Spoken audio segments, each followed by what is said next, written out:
Steve Rossi here. Who else would be doing a Shut Up Steve podcast? I have said and done some very bad and shameful things in my last years, years, all the years I lived. But recently, I wish I could talk about them.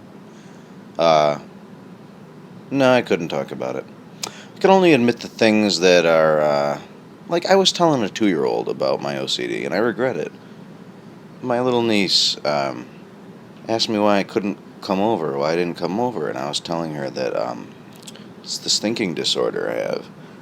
And I just feel it's best to be honest because like she has this little ring that she'll point at monsters. She thinks she seems pretty fearless, but if she thinks of a monster, she has a ring that she can point at it, and the monster will go away. But when she was asking me about monsters a while ago, I told her I'll never lie to you. There's a lot of horrible things, and the only monsters that exist are in the ocean. And there's no monsters. I told her I've sought it out.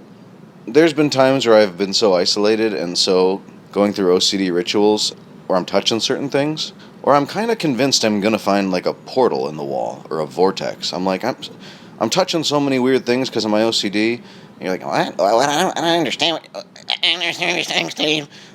I don't care. I'm just gonna keep talking because anyone that would understand does. And if you don't understand, you could go figure it out. So if I'm touching all this stuff with my OCD, I used to think like eventually I'm going to find a portal. I've seen enough, or heard of enough movies. I've seen it in a movie once. I think a portal. I don't watch movies, but I just I was convinced I was going to put my hand through something, and my body would come out in another universe. And so I told her that, and I said, look, I've looked for portals. I've looked for monsters. I have to tell you, you're almost 3. You can finally cogently, not finally, but you can, understand things. And I said, I've looked for this stuff. I'm not going to tell you what to be afraid of because fear is really self-created, but I can tell you things that are bad, but there's no reason to ever worry about a monster like you're thinking of. Like a big blue monster with a bunch of teeth. There are people in El Salvador with no eyes that'll still cut your head off. Those are monsters. There are monsters that run the world. But if you're thinking of a little googly-eyed thing with like a bunch of eyes that's going to, scoop you up and swallow you? No. They would have done it to me already. I said, believe me. They would have done it to me if they were monsters when I was your age. And she said, you were a kid like me? Well, I was young. I think you're a lot sweeter. And then I just, yeah.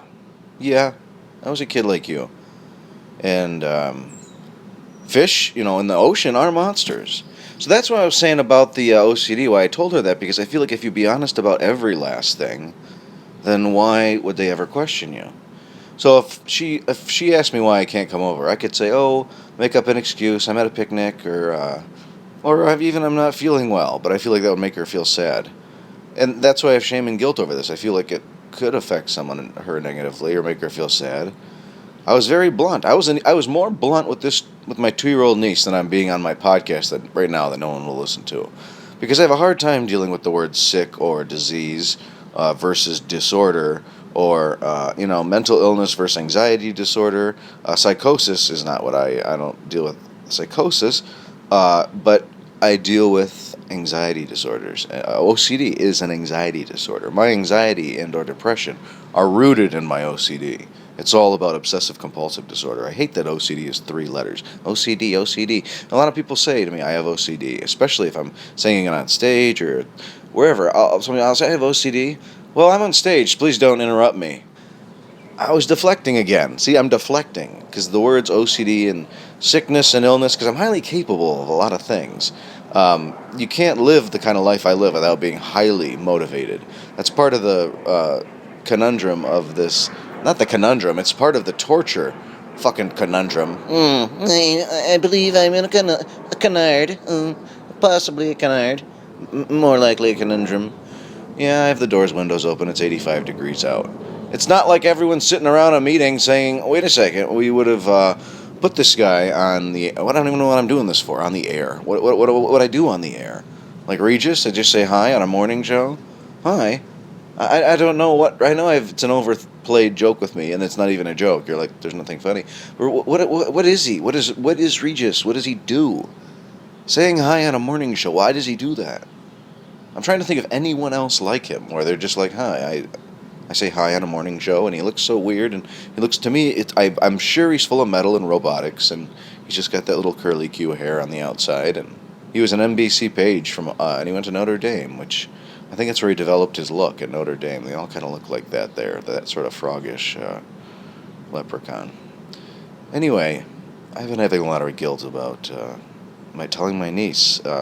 She just innocently asked, "Why haven't you come over?" And I either thought, well, I should either break into tears, or I wanted to break into tears or tell her the truth. So I just said about this thinking disorder, and I think she listened to me for a little while because she didn't say anything. And then the next morning, I guess she told my mom, "I love Uncle Steve."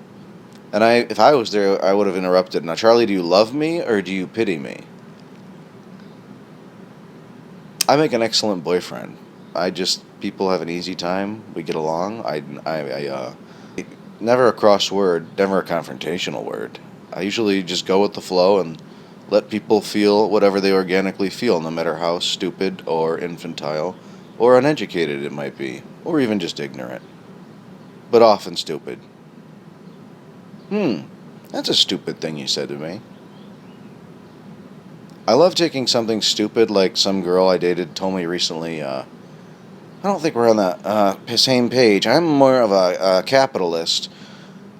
What the fuck? I don't vote. What are you talking about? Don't go to college and then tell me you're a cap. You don't know what. Explain. Well, and then there's no explanation. All right. Well, I guess you're right. Because I am a communist. And even if I'm not, I'm going to tell you every day I love communism. Just because you said you're a capitalist. I'm just going to say I love communism. Are you a communist? No, I don't have any dedication or stick-to-itiveness. But I love communism. Well, Steve, define communism. I don't know. I'm just trying to piss her off because she thinks she knows something. That's why I love that. Best scene ever in a movie. Comedy, it typifies everything a comedian is. When Rupert Pupkin is getting married and they're playing the wedding march music, and the lovely bride walks to the altar, and especially because the priest, I forget his name, his look is so smiley, he's so happy, this older man, and just the monologue is everything to me that a comedian in one way or another feels and thinks and wants and actually kind of believes, I think, like it could happen, like the bride walks to the altar, and Rupert is there in his tuxedo and his little mustache, and dearly beloved, when Rupert here was in high school, none of us, myself, his teachers, his classmates, thought he would amount to a hill of beans. But we were wrong. And you, Rupert, you were right. And on behalf of the entire nation, we'd like to apologize for all the things we've done to you, and to beg your forgiveness, and to thank you for the meaning you've provided our lives. Best wishes to you, Rita and Rupert, in your lovely marriage. We'll be right back to marry them after this commercial.